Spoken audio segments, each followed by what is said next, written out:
കർത്താവിൻ്റെ മഹത്വമുള്ള നാമം വാഴ്ത്തപ്പെടുമാറാകട്ടെ. അനുഗ്രഹീതമായ ഈ നല്ല പ്രഭാതത്തിനായിട്ട് കർത്താവിന് സ്തോത്രം ചെയ്യുന്നു. ഈ പ്രഭാത സന്ദേശം കേൾക്കുന്ന എല്ലാ പ്രിയപ്പെട്ടവർക്കും വീണ്ടും വരുന്നവനായ ക്രിസ്തയേശുവിൻ്റെ ധന്യമുള്ള നാമത്തിൽ എൻ്റെ പ്രഭാത വന്ദനങ്ങളെ ഈ നിമിഷം അർപ്പിക്കുകയാണ്. പ്രാർത്ഥനയോടും ദൈവാശ്രയത്തോടും കൂടി ഈ സന്ദേശത്തിലേക്ക് നിങ്ങളുടെ ശ്രദ്ധയെത്തിയിരിക്കുന്നു.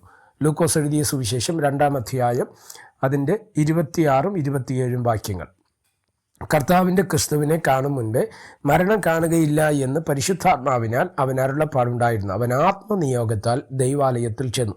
യേശു എന്ന പൈതലിന് വേണ്ടി ന്യായപ്രമാണത്തിൻ്റെ ചട്ടപ്രകാരം ചെയ്യുവാൻ അമ്മയപ്പന്മാർ അവനെ അകത്ത് കൊണ്ടുചെന്നപ്പോൾ അവനെ കയ്യിലെടുത്ത് ഏന്തി ദൈവത്തെ പുകഴ്ത്തി. ഈ വാക്യങ്ങൾക്കായിട്ട് ദൈവത്തിന് സ്തോത്രം ചെയ്യുന്നു. യേശുവിൻ്റെ ജനനം കഴിഞ്ഞ് ഇല്ലെങ്കിൽ അന്നത്തെ ന്യായപ്രമാണ പ്രകാരമുള്ള ശുദ്ധീകരണ കാലം തികഞ്ഞതിന് ശേഷം കടിഞ്ഞൂലായ ആണൊക്കെയും കർത്താവിന് വിശുദ്ധമായിരിക്കണം എന്നുള്ള പ്രമാണത്തിനനുസരിച്ച് ഒരു ഇണക്കുറുമ്പ്രാവിനെയും 2 പ്രാക്കുഞ്ഞിനെയോ കർത്താവിൻ്റെ ന്യായപ്രമാണത്തിൽ കൽപ്പിച്ചതുപോലെ കഴിക്കുവാനും അവർ എന്ത് ചെയ്തു? യോസേഫും മറിയയും കൂടെ യെരുശലേമിലേക്ക് വരികയാണ്. ആ സമയത്ത് അവിടെ എൻട്രി ചെയ്യുന്ന ഒരു മനുഷ്യനെയാണ് ഇവിടെ നമുക്ക് വായിക്കാൻ കഴിയുന്നത്. പേര് ശിമിയോൻ എന്നാണ്.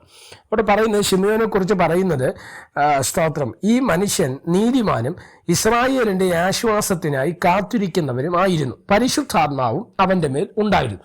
എന്നതിൻ്റെ അർത്ഥം, ശിമിയോൻ എന്ന് പറഞ്ഞ മനുഷ്യൻ നമ്മൾ ആ 27-ാം വാക്യത്തിലേക്ക് വരുന്ന സമയത്ത് ആത്മനിയോഗത്താൽ അവൻ ആലയത്തിൽ ചെന്നുവെന്നാണ് പറഞ്ഞത്, അല്ലേ? യേശുവിനെ കയ്യിലെടുത്ത് സ്തുതിച്ച് പറയുന്ന ഒരു വാചകം കൂടെയുണ്ട്.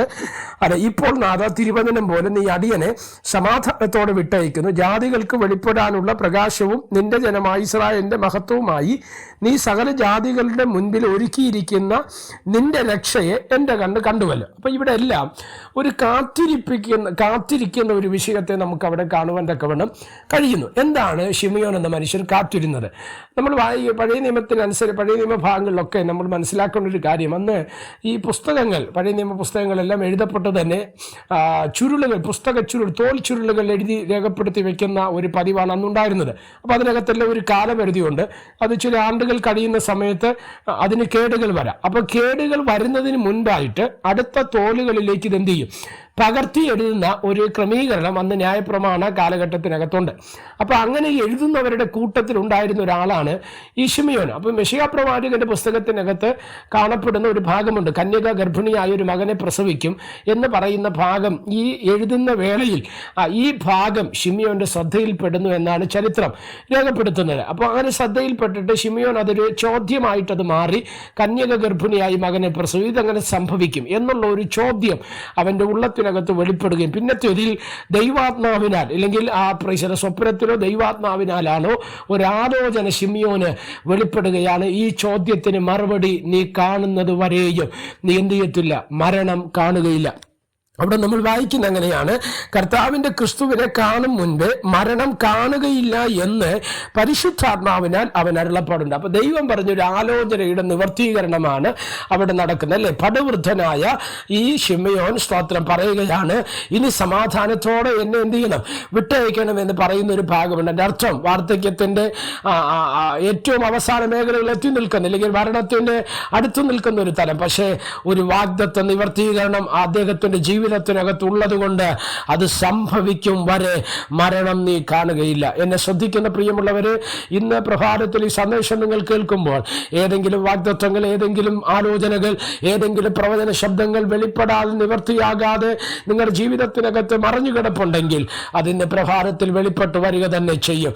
അത് ഒന്നുകൂടെ ഞാൻ ഇറങ്ങി പറയുക, അത് സ്തോത്രമല്ല, നമ്മുടെ ജീവന്റെ അവസാന സമയം വരെ ഇല്ലെങ്കിൽ അതിനു മുൻപ് ദൈവം അതിന് നിവർത്തീകരിച്ച് തരാൻ ശക്തിയുള്ള ഒരു ദൈവത്തെയാണ് നമ്മൾ സേവിക്കുന്നത്.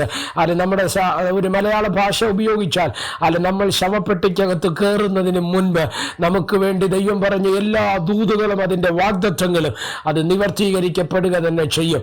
അല്ല, അതാണ് ഇവിടെ പറഞ്ഞ വാക്ക്. അങ്ങനെ കാത്തിരുന്ന് ആ നന്മയെ കണ്ട മനുഷ്യനാണ് ശിമിയോൻ എന്ന മനുഷ്യൻ. അതുപോലെ നമ്മുടെ ജീവിതത്തിലും ചില വാഗ്ദത്ത മേഖലകൾ ഈ മെയ് മാസം 1-ാം തീയതി മുതൽ ദൈവം നമുക്കായിട്ട് അത് വെളിപ്പെടുത്താൻ പോകുകയാണ്. പ്രാർത്ഥിക്കുക. പരിശുദ്ധനായ ദൈവമേ, സ്വർഗീയ നല്ല പിതാവേ, ഈ സന്ദേശത്തിനായിട്ട് സ്തോത്രം ചെയ്യുന്നു. ഈ സന്ദേശം കേൾക്കുന്ന എല്ലാ പ്രിയപ്പെട്ടവരെ തൃക്കരങ്ങൾ തരികയാണ്.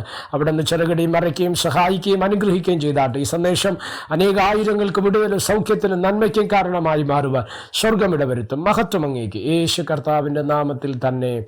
ആമേൻ. എല്ലാവരെയും ദൈവം അനുഗ്രഹിക്കട്ടെ. God bless you.